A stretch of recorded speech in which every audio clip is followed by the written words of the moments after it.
नमस्कार. 1950-55च्या दरम्यान सदाशिव रानडे नावाचे एक शिक्षक चिपळुणातल्या हायस्कूलामध्ये कार्यरत होते. 5.5 फुटाची चांगली उंची, स्वच्छ गोरा वर्ण, घारे डोळे आणि अतिशय एका लयीमध्ये एका सुरामध्ये बोलण्याची ढब हे या रानडे मास्तरांची गुणवैशिष्ट्य होती. फक्त एकच गोष्ट त्यांना त्यांच्या व्यक्तिमत्वामध्ये न्यून म्हणून आलेली होती आणि ती म्हणजे अगदी वयाच्या 38-40 वर्षांपासून त्यांचे केस हळूहळू कमी व्हायला लागले होते आणि 50 पर्यंत त्यांना पूर्ण टक्कल पडलेलं होतं. आता पूर्ण व्यक्तिमत्वामध्ये अगदी विचित्र दिसावं असं ते टक्कल होतं, पण आपल्याच टकलावरून आपला हात फिरवून त्याची सुद्धा आपण जोपासना करतो आहोत असा काहीसा भाव हे रानडे मास्तर येणाऱ्या जाणाऱ्या लोकांना दाखवून देत असत. आता या रानडे मास्तरांचा स्वभाव फारसा करडा किंवा अगदी कजाग नव्हता. वाणी मिठास होते. विद्यार्थ्यांचं हित हे एकमेव ध्येय त्याने आयुष्यासाठी धरलेलं होतं, पण यांना सातत्याची आवड होती. आता त्यावेळेला किंवा आजपर्यंत माझ्या पिढीपर्यंत सर्वसाधारणपणे मुलं 2 प्रकारची अक्षरं काढतात. आता त्यांचं रफ वहीमधलं किंवा नेहमीच्या ग्रहपाठाचं अक्षर वेगळं असतं आणि जे आपण निबंधाच्या वह्या लिहितो त्या निबंधाच्या वह्यामध्ये लिहिलेलं अक्षर अगदी मोत्याचा दाणा नसलं तरी बऱ्यापैकी सुवाच्य असतं. असं एखादा विद्यार्थ्याच्या बाबतीमध्ये घडलेलं जेव्हा या रानडे मास्तरांच्या लक्षामध्ये येत असे तेव्हा ते कान पिळून त्याला उभं करत असत आणि त्याला एक खुलं आव्हान किंवा एक सूट देत असत की बाबा तुला जे अक्षर काढायचंय ना ते दोन्हीकडे सारखं काढ.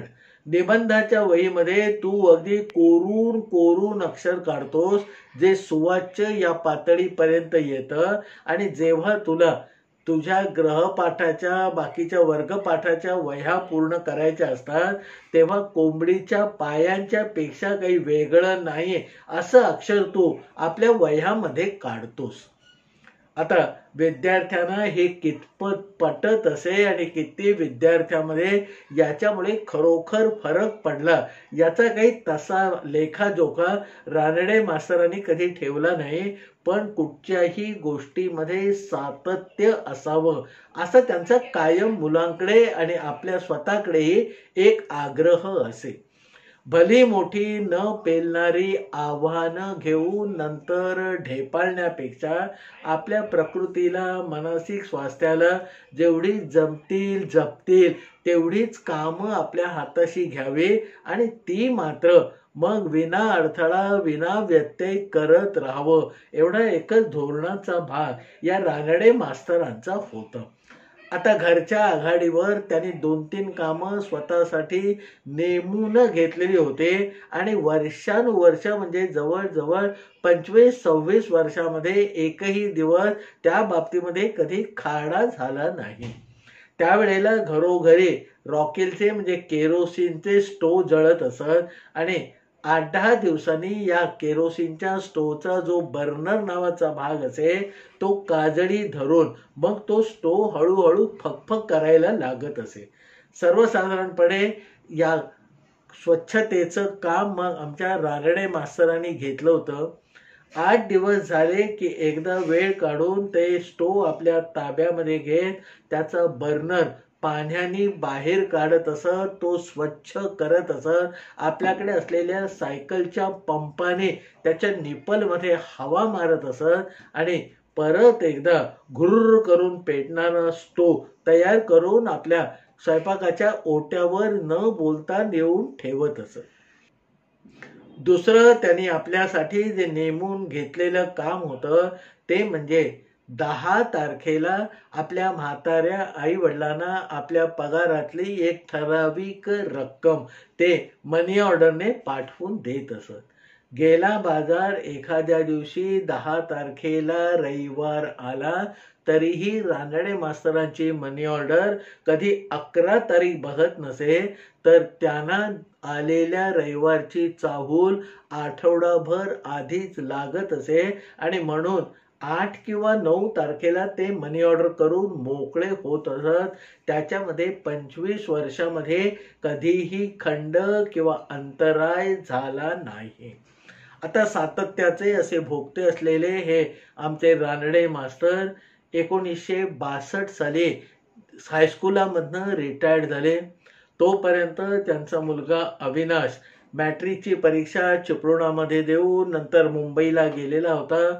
मुंबईमध्ये आपल्या आत्याकडे राहून त्याने आपलं शिक्षण पुरं केलं होतं आणि त्यावेळच्या नामांकित अशा बॉम्बे डाईंग कंपनीमध्ये तो इंजिनियर म्हणून कामाला लागलेला होता. आता मुंबईमध्ये गेलेला माणूस जसा परत फिरत नाही, त्याप्रमाणे या अविनाशने म्हणजे रानडे मास्तरांच्या मुलाने मग हिंदू कॉलनीमध्ये दादर जवळ एक चांगला प्रशस्त फ्लॅट भाड्याने घेतला आणि तिथे आपल्या तो कुटुंबासह राहायला लागला. दरम्यानच्या काळामध्ये त्याच्या संसाराच्या वेलीवर 2 चांगली फुलं उमलली आणि तोपर्यंत म्हणजे 1962 साली रानडे मास्तर रिटायर्ड होईपर्यंत त्याचा म्हणजे अविनाशचा जम मुंबईमध्ये चांगल्यापैकी बसलेला होता.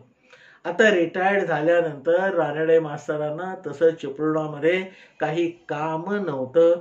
कुठच्याही सामाजिक कामामध्ये किंवा वेगवेगळ्या संस्थांमध्ये जाऊन आजपर्यंत त्यांनी आपली पायधूळ झाडलेली नव्हती. त्यामुळे रिटायर्ड झाल्यानंतर काही लोक जे समाजकारणाची झूल आपल्या अंगावर मिरवतात, तसाही काही मार्ग आमच्या रानडे मास्तरांकडे मोकळा नव्हता. गावाला जाऊन शेती करावी म्हणावी तर 10-12 वर्षापूर्वीच संगमेश्वरामध्ये असलेल्या आपल्या धाकट्या भावाला आपली वडिलोपार्जित आपल्याकडे आलेली सगळी शेती त्यांनी देऊन टाकली होती आणि आपण आपल्या संसाराची सगळी गुजराण आता नोकरीच्या पैशावर करणार आहोत असं धाकट्या भावाला स्वच्छपणे सांगून वडील आणि आईला त्या गोष्टीला साक्षी ठेवून मग संगमेश्वरातून आमचे हे रानडे मास्तर चिपळुणामध्ये एके दिवशी आलेले होते. सामाजिक काम नाही, कुठे जीव गुंतवावा असं नाही म्हटल्यावरती रिटायरमेंट नंतर 4-6 महिन्यामध्ये या रानडे मास्तरांना चिपळुणामध्ये कंटाळा नावाची गोष्ट यायला लागली. घरामध्ये आता 2च माणसं म्हणजे रानडे मास्तर आणि त्यांच्या पत्नी वत्सलाबाई.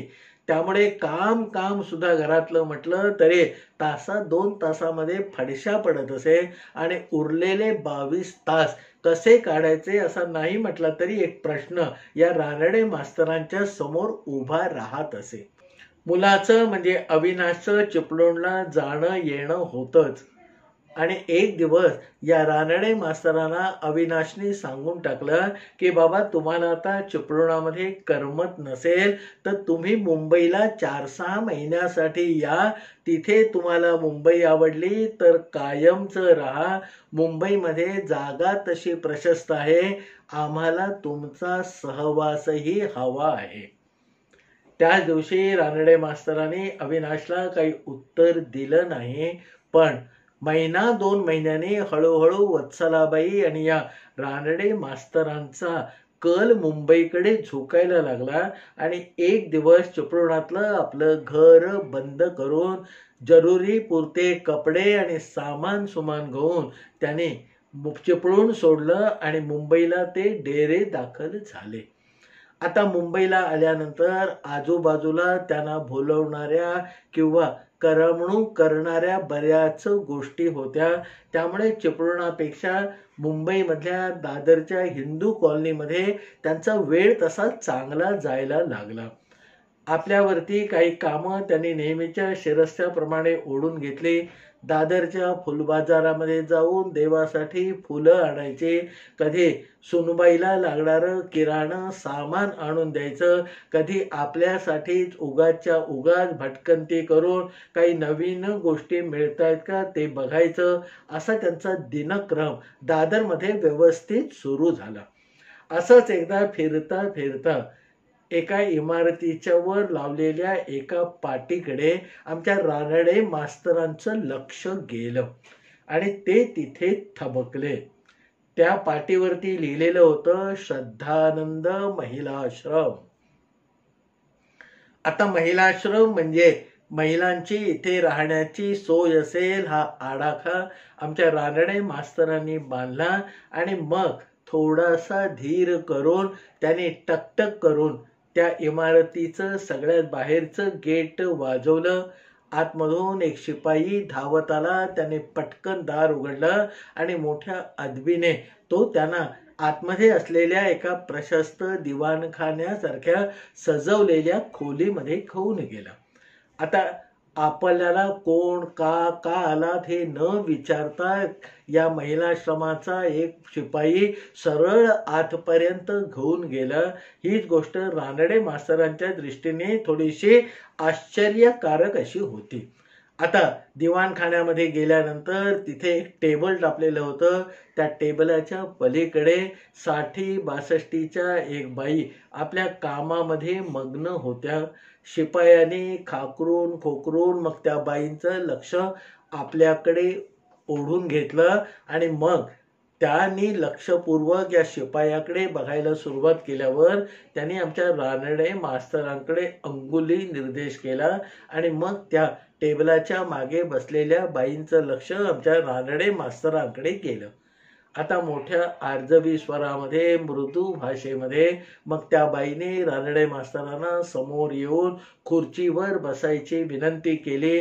दरम्यानच्या काळामध्ये त्या शिपायाने पाण्याचा ग्लास आणून आमच्या रानडे मास्तरांच्या वर ठेवलं आणि मग आज येण्याचं कारण काय अशा अर्थाच्या मुद्रा या सरस्वतीबाई पागे म्हणजे त्या महिलाश्रमाच्या त्यावेळच्या ज्या संचालिका होत्या त्यांनी आमच्या रानडे मास्तरांकडे पृच्छा करायला सुरुवात केली. रानडे मास्तरांनी स्वच्छ सांगितलं की बाबा बाहेर अशी पाटी बघितली श्रद्धानंद महिलाश्रम आणि माझं कुतूहल जागृत झालं म्हणून केवळ मी आतमध्ये आलो. मुंबईमधला श्रद्धानंद महिलाश्रम हा अडल्या नडल्या किंवा ज्यांना कोणी नाही अशा निराधार महिलांसाठी हक्काचं आणि आश्रयाचं एक ठिकाण होतं. दानी लोकांनी दिलेल्या दानावरती त्या सगळ्या आश्रमाचा खर्च चालत होता. पण आतमध्ये असलेली सगळी स्वच्छता नीटनेटकेपणा याचा मात्र आलेल्या प्रत्येक माणसावरती निश्चितपणे प्रभाव पडत असे. सरस्वतीबाईंनी आपल्या कार्याची थोडीशी माहिती सांगितल्यावर रानडे मास्तरांना विचारलं की आपल्याला जर वेळ असेल तर आतमध्ये फिरून मी आमचा सगळा आश्रम तुम्हाला दाखवते. रानडे मास्तरांना तसं घरी जाऊन लगोलग उरकलं पाहिजे असं काही काम नव्हतं म्हणून त्यांनीही त्या गोष्टीला होकार दिला आणि सरस्वतीबाईंच्या मागे मागे फिरून त्यांनी तो सगळा आश्रम पाहिला.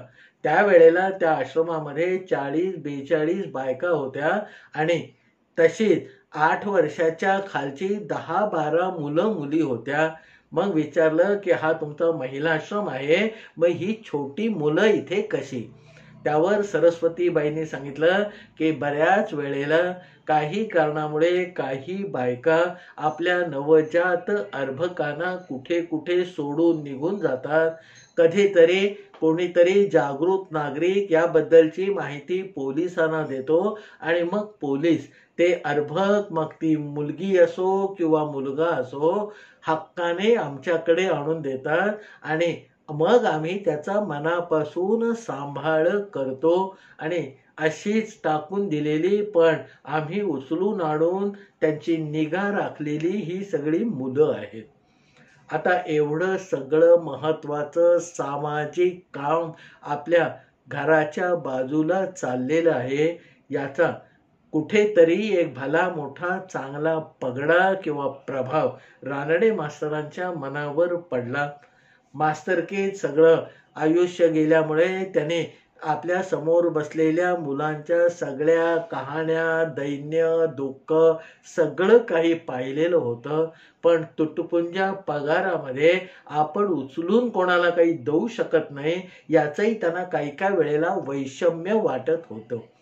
आता मग कोणतीही अपेक्षा न करता सरस्वतीबाईंनी त्यांना निरोप देण्याचं सगळं काम सुरू केलं. जर वेळ मिळाला तर परत या असं सांगायला सुरुवात केली. तेव्हा रानडे मास्तरांनी सांगितलं की बाबा, तुमच्या या कार्याला मला खारीचा वाटा म्हणून काहीतरी देणगी द्यायची आहे. सरस्वतीबाईंना कुठेतरी हायसं वाटलं, कारण त्या आश्रमाचा सगळा जमा खर्च पेलवता पेलवता त्यांच्या नाकामध्ये दम येत असे. कुठे शिवावं आणि कुठे फाटलेलं परत जोडावं हे करता करता म्हणजे आर्थिकदृष्ट्या तशी त्यांची तारांबळच होत असे. पण केवळ हे चांगलं काम आहे आणि ते चालू राहिलं पाहिजे या एका निष्ठेने सरस्वतीबाई पागे त्या मैदानामध्ये पाय रोवून उभ्या होत्या आणि तो आश्रम चालवत होत्या. आता समोरून आलेल्या या व्यक्ती आपल्याला देणगी देऊ इच्छित आहेत म्हटल्यावर सरस्वतीबाईंना मनापासून कुठेतरी बरं वाटलं.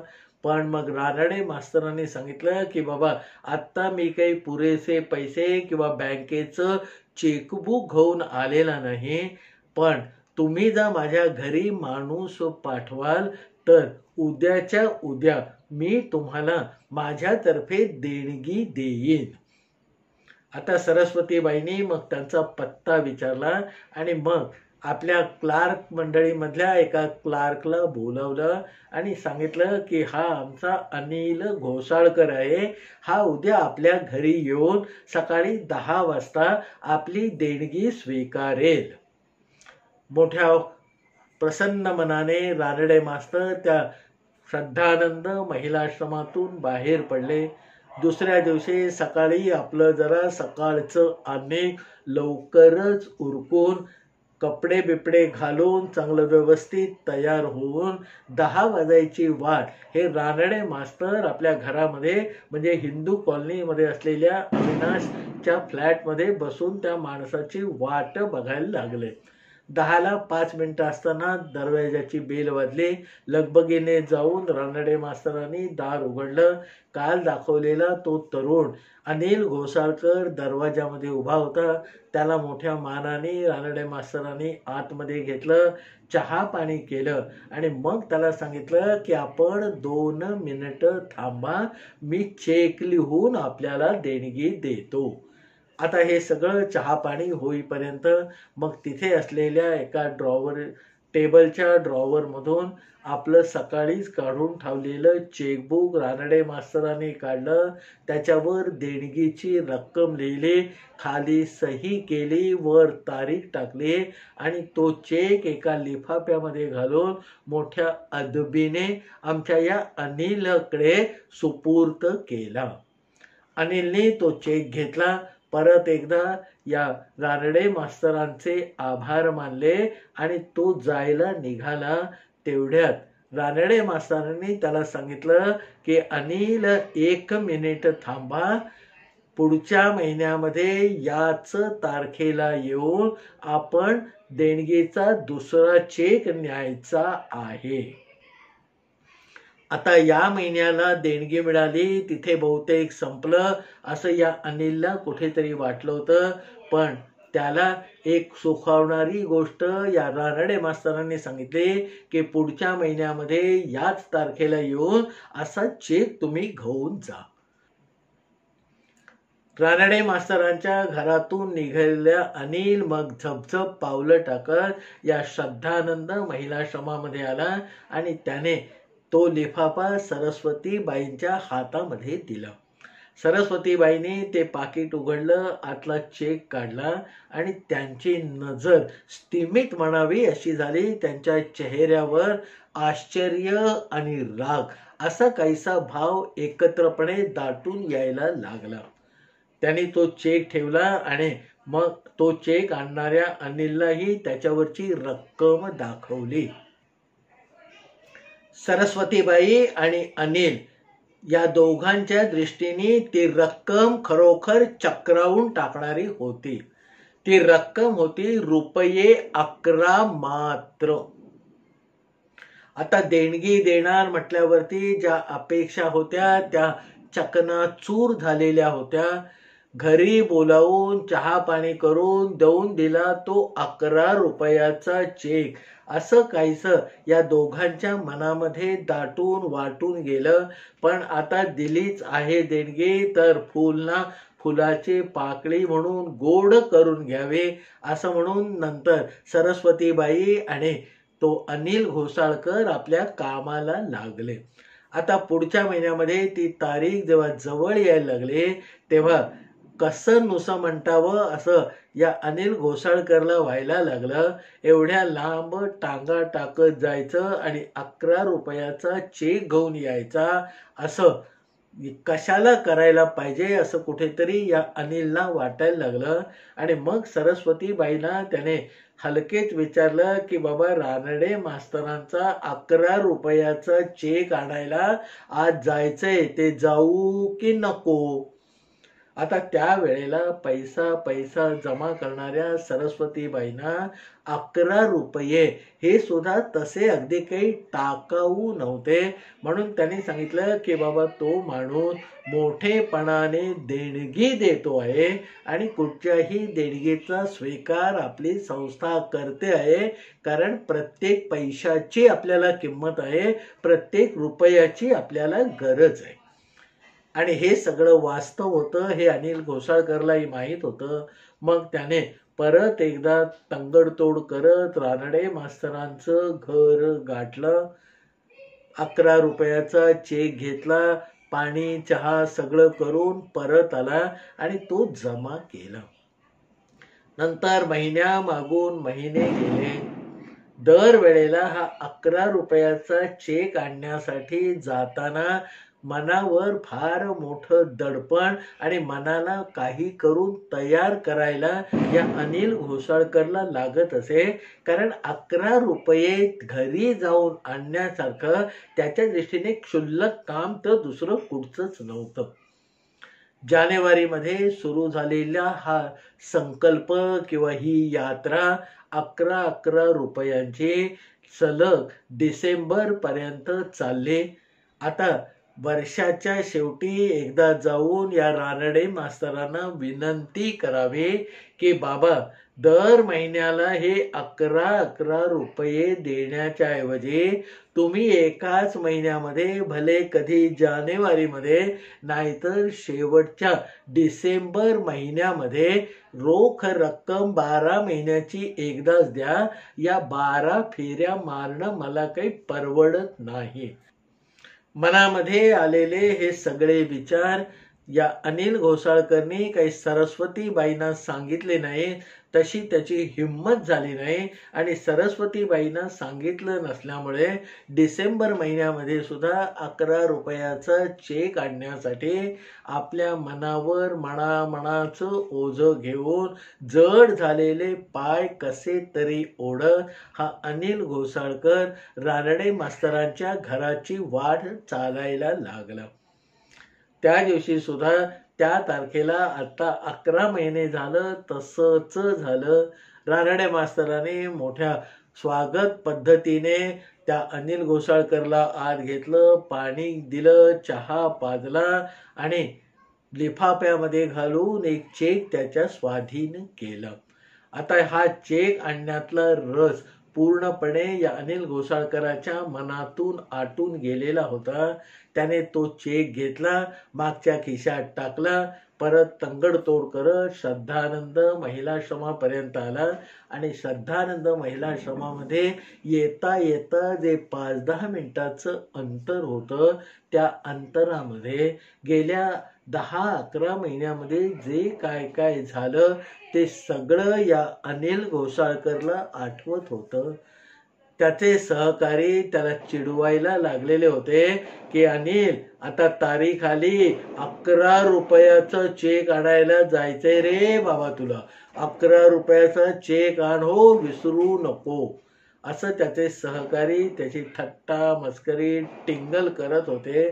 पण पहिल्या दिवशी सरस्वतीबाईंनी ते काम त्याला सांगितलेलं होतं.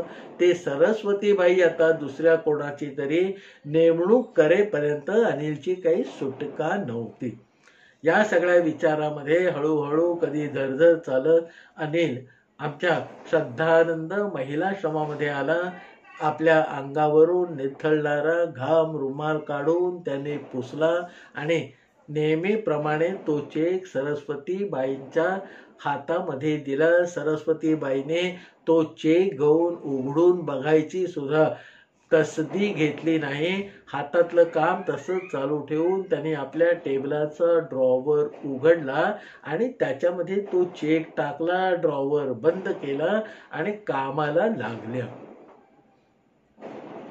दुसऱ्या दिवशी सकाळी जेव्हा सरस्वतीबाई परत आपल्या ऑफिसमध्ये म्हणजे श्रद्धानंद महिलाश्रमामध्ये आल्या आणि त्यांना पटकन आठवलं की रानडे मास्तरांचा 11 रुपयाचा चेक आज बँकेमध्ये भरायचा आहे. म्हणून लगबगीने त्याने ड्रॉवर उघडला, तो लिफाफा फोडून त्यातला चेक बाहेर काढला आणि पुन्हा एकदा त्यांना स्थिमित करणारा असा धक्का बसला. नेहमीप्रमाणे 11 रुपयाची अपेक्षा धरून त्या चेकवर नजर फिरवता फिरवता त्यांनी स्वतःलाच एक चिमटा काढून आपण स्वप्नात तर नाही ना अशी खात्री करून घेतली आणि मग परत एकदा खात्री करून घेतल्यानंतर सगळ्या ऑफिसला जमा केलं. अनिलची पाठ थोपटली आणि सगळ्यांच्या समोर त्याचं कौतुक करायला सुरुवात केली.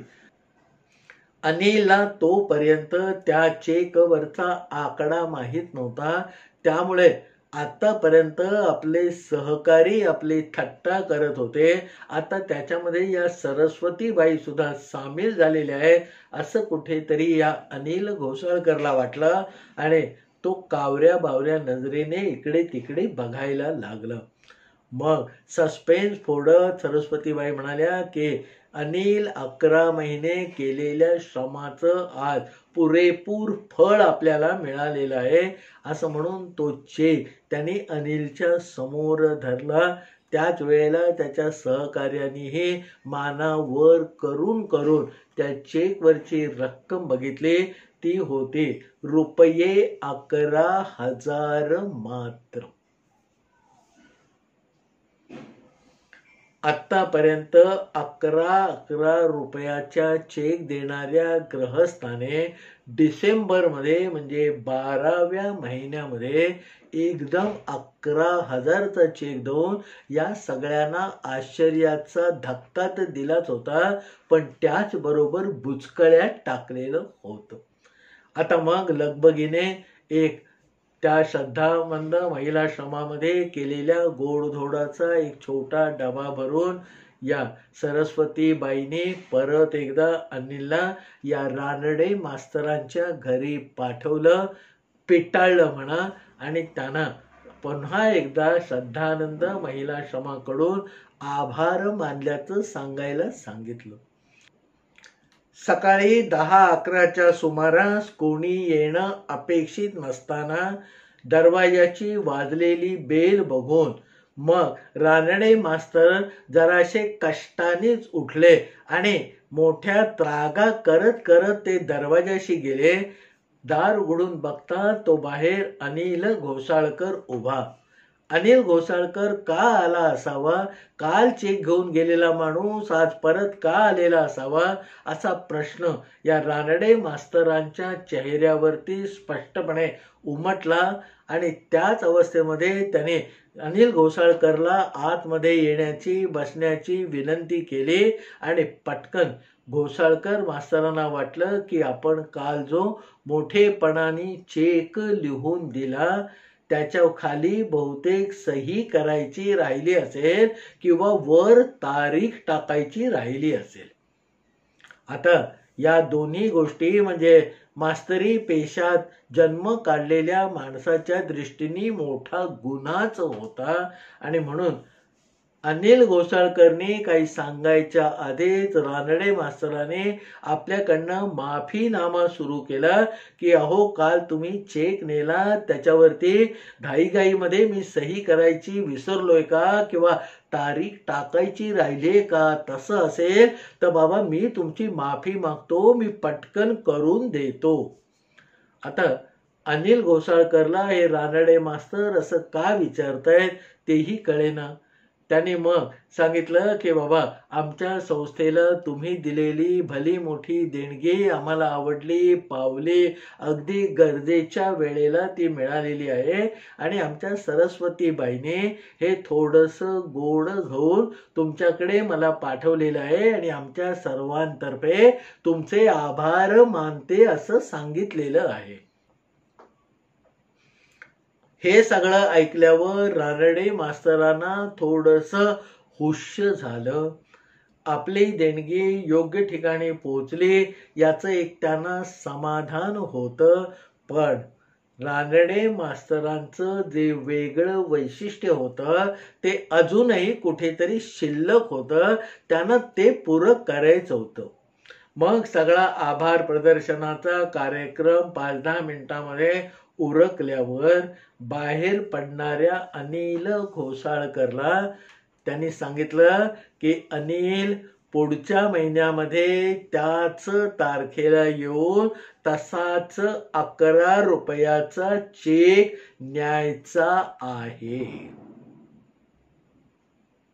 अंगामध्ये भिनलेलं सातत्य माणसाला कुठे ना कुठे ढिलं पडू देत नाही.